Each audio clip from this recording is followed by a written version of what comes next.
Hi, everyone. I'm Barry Stagner, and this is his channel Newsbreak. Russian, Iranian, and Syrian government forces launched their first joint exercise in Syria's Deir ez-Zour region, the first in the Middle East.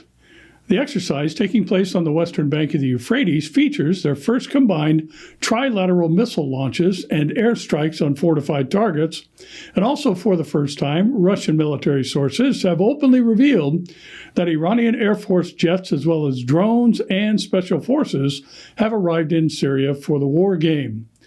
Moscow has also contributed to the exercise mobile air defense Pantsir S-1 and Pantsir S-2 missile systems, providing those Iranian forces with a Russian air defense umbrella. Russian and Syrian communiques on the combined exercise omit its starting date, only stating that it is taking place in the western part of Deir ez-Zour, in the province not far from the American base at Al-Taf, which controls the Syrian-Jordan-Iraq border junction. Sources report that the drill ushers in a prominent feature of the new Russian strategic setup in Syria, and Moscow has begun making use of the Al-Qaim-Abu Kamal border crossing between Iraq and Syria, which was only reopened 3 days ago after 8 years of war.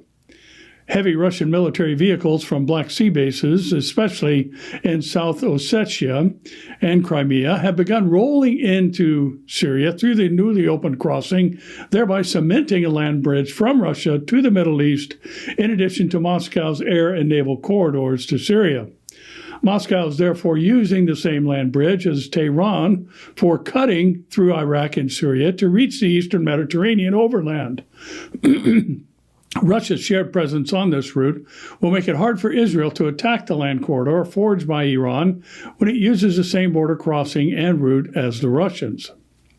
Yisrael Beiteinu leader Avidor Liberman and Prime Minister Benjamin Netanyahu failed to reach a breakthrough in coalition talks following a meeting held in Jerusalem Thursday morning.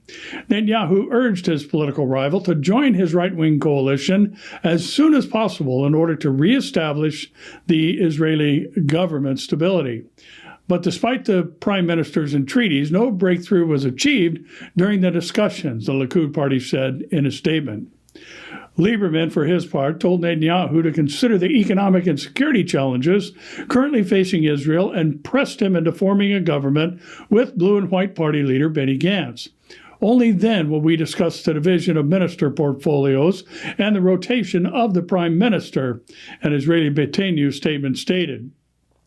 Lieberman helped spur an unprecedented second election this year when he refused to back Netanyahu after a government election in April, citing the premier's alliance with ultra-Orthodox parties and their refusal to allow military conscription of religious youth. The country continues to be mired in political deadlock after a general election vote on September 17th failed again to produce a clear-cut winner, with neither the right-wing bloc or the left-wing bloc earning enough seats to form a government and therefore appoint a prime minister. Well, our first story reminds us that there are going to be events on the northern border of Israel involving the Iranians and Russia as they invade their way into Israel, as prophesied in the Ezekiel 38 and 39 scenario, this giving us today's reminder to keep looking up.